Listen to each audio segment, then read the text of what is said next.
Hello, Just Lead. Happy Thursday. Hope you had a great day at school. Yesterday was a wonderful day at Just Lead, and we're almost done with the week. And then we go home and we have fall break. It's going by so fast. I don't know about you, but when I'm having fun, time flies. And right now, the days are flying. I cannot believe that we're already at fall break. Isn't that crazy?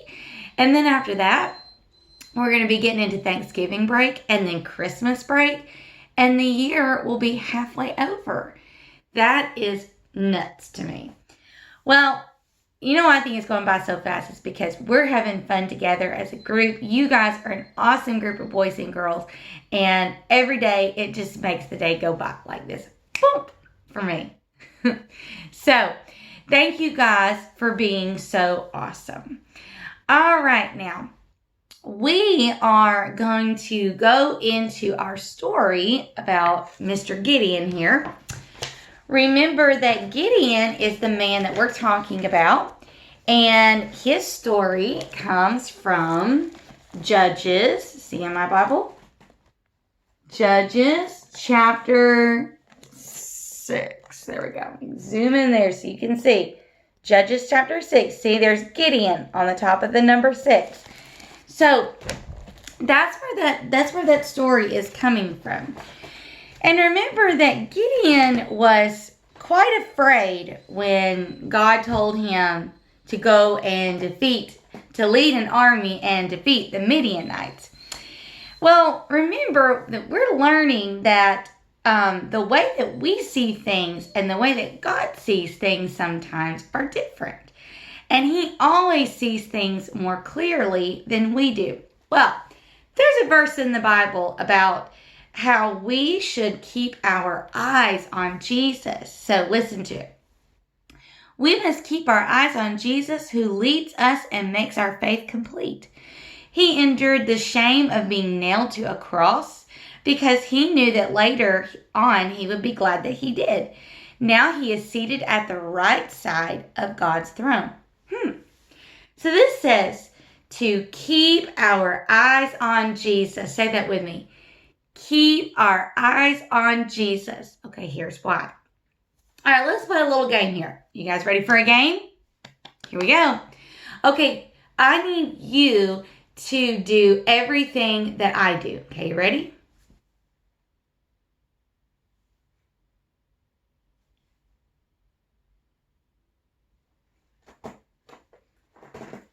All right, now stop. Okay, now I need you to do everything that I do, but I need you to close your eyes. Close your eyes. Don't even peek, because if you peek, you're not playing the game right. Okay, close your eyes. Now do like me.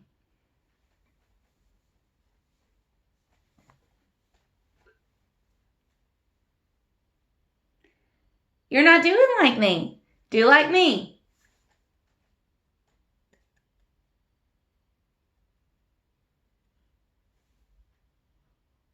You're still not doing like me.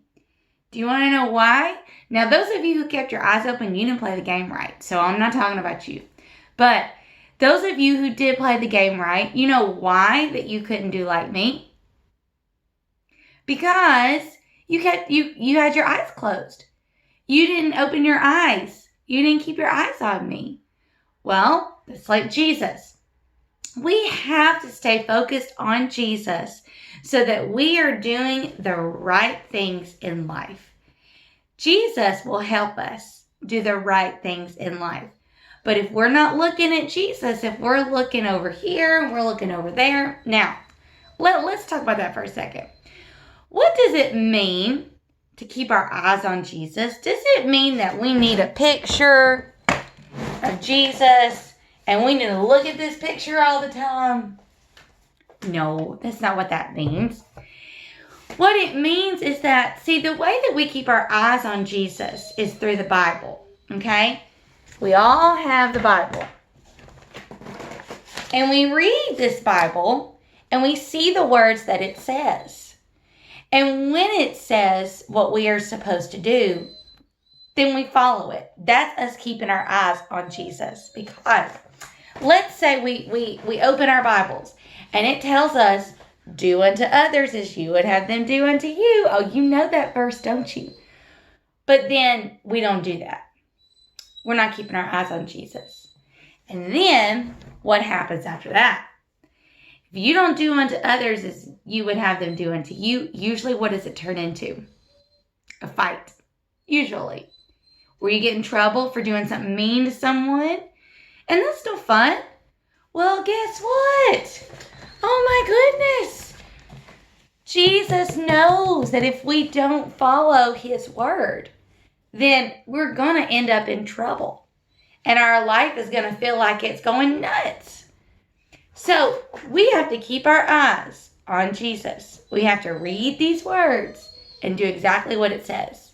Otherwise, we're not keeping our eyes on Jesus because Jesus sees things more clearly than we do. Now, why? Why should we keep our eyes on Jesus? Because he did what for us?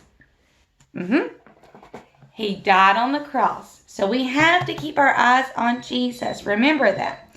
So, guys, we've been told to keep our eyes on Jesus. Jesus came to the earth. He lived a perfect life and he died for our sins and rose again. And then he went back to heaven.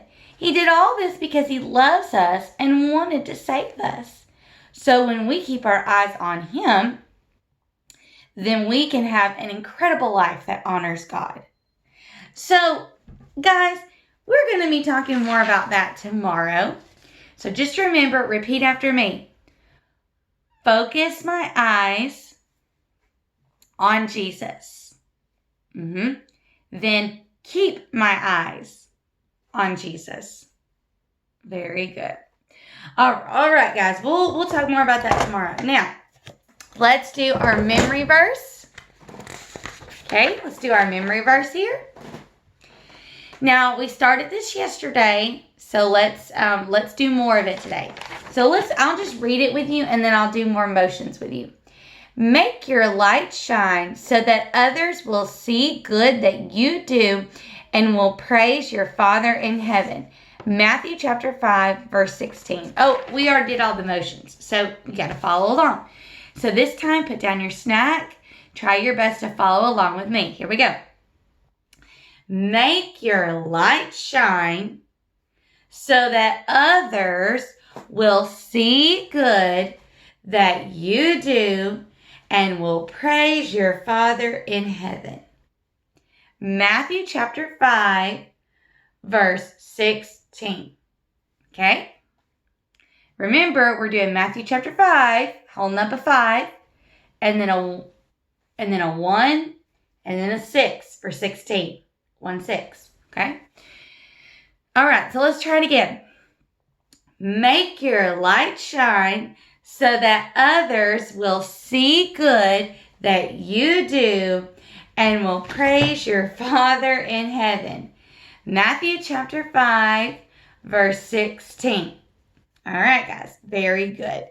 Now, let's do some more of our song about Peter, James, and John in the sailboat. Now, yesterday I got to hang out with group 1, and I showed them more of the song. So they kind of know what to do. So I hope to hear them down the hallway today. But those of you who don't know more of it, well, I'm going to teach you that. So remember, you got to get your sailboat out.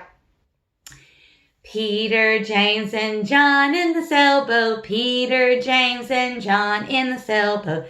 Peter, James, and John in the sailboat out on the rolling sea. Okay, the next part goes, they fished all night, but they caught no fishes. Fished all night, but they caught no fishes. Fished all night, but they caught no fishes out on the rolling sea. All right, so you got to go, they fished all night, but they got no fishes. And you got to sound sad because they're sad. These are fishermen. That was their job. Can you imagine? Let's say that you are selling something. Let's say, I have lots of friends that sell makeup. Okay? What if you sold makeup and you worked all all day long to sell makeup, and you didn't even sell one single case of it or one single little lipstick. That's how these guys felt. They had fished all night, but they caught no fishes, and that was how they made their money. So, you got to sound sad. Ooh, they had caught no fishes. Okay, now, can we try it from the beginning? Peter, James, and John in the sailboat. Peter, James, and John in the sailboat. Peter, James, and John in the sailboat out on the rolling sea. They fished all night, but they caught no fishes. Fished all night, but they caught no fishes. Fished all night, but they caught no fishes out on the rolling sea. Okay. So we're going to do the next part tomorrow. We actually just might finish it tomorrow because we're going to have fall break. So we might finish it tomorrow, then we come back from fall break, kind of review what we learned about it. Okay? All right, guys. Great job. Now, let's do some more of our story about the Berenstain Bears and the Golden Rule. Now, if you haven't been here, remember this story is about how Sister Bear gets a golden locket. And in the golden locket, it has do unto others as you would have them do unto you. And Mama Bear says it's there to remind you to always do that, to always practice the golden rule. Well, then, a new little girl comes to school, remember? And let's see, where's a good picture of her? There she is. See? And a lot of the people thought that she was weird. And, well, Sister Bear was going to go and invite her to play. And then what happened? All her little friends got in her ears. And her little friends are saying, we don't want to play with her. She's weird. Somebody else will play with her. And then, remember, Sister Bear went away and didn't play with her. Now, at first, Sister Bear was going to go ask her to play. Sister Bear was going to practice the golden rule. But then, her little friends convinced her not to. So now Sister Bear is not practicing the golden rule. If you were the new kid at school, what would you want other people to do for you? Yeah, include you because you don't know anybody. Well, let's see what happens the rest of the story. Later, when school let out, Sister got in line for the school bus. She noticed that the new girl was standing right in front of her. And she was going to say hi, but then Lizzie came up behind her and they started to talk. They went on talking as they got on the bus. Susie McGrizzy sat right behind them. Sister and Lizzie went right on talking together, and Sister played with her new locket as she talked, twirling it around and around in the air. And when the bus came to her stop, Sister gathered all her things to get off, but she felt a soft tug at her arm. It was Susie McGrizzy, and she was holding something out to Sister. Oh, wonder what it is. What do you think it is? What's she going to give her? Here, she said shyly. You dropped this. And it was Sister's new locket. Oh, said Sister, thanks. It was all she could think of to say. And Sister climbed off the bus and watched as it pulled away. She could see Susie looking back at her from the window. Sister hung her locket back around her neck. Well, what if Susie hadn't noticed her drop it? It might have been gone for good. Well, Mama was waiting for Sister as she climbed the front steps. How was school today, dear? Asked Mama. Oh, okay, I guess, sighed Sister, dumping her school bag on the armchair in the living room. She glanced up at the framed sampler on the golden rule over the mantel. Somehow the golden locket hanging around her neck felt heavier than before. Why do you think? Is she starting to feel guilty? Well, let's see what happens. That evening at dinner, Sister was unusually thoughtful. She picked at her lima beans and stared off into space.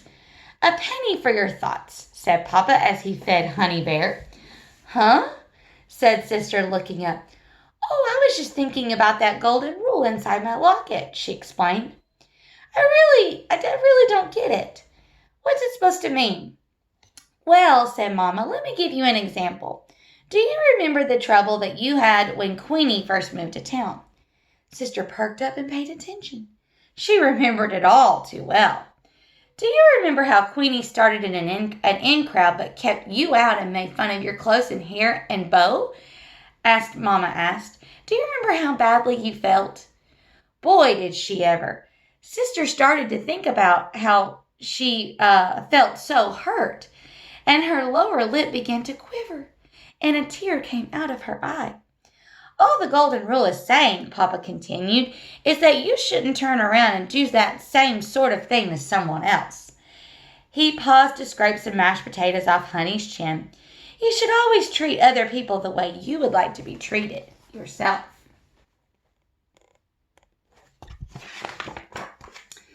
But I would never do anything like that, said Sister. Besides, I don't have an in-crowd. Oh, no, said Brother, who had been taking it all in. What about Lizzie and Anna and Millie and Linda? You play with them all the time, but I never see you asking anyone else to join. Well, that's different, protested Sister. I'm just playing with my friends. We're not trying to keep anybody out. Of course not, dear, soothed Mama. I'm sure you and your friends would never dream of keeping other cubs out of your group. Sister Bear became very quiet. Now that she thought about it, she wasn't quite so sure. Not so sure at all. Oh, dear. Oh, no.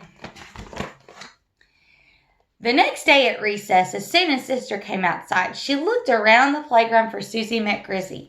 She soon spotted her sitting off by herself under the big oak tree at the edge of the schoolyard and reading a book. What do you think Sister Bear is going to do?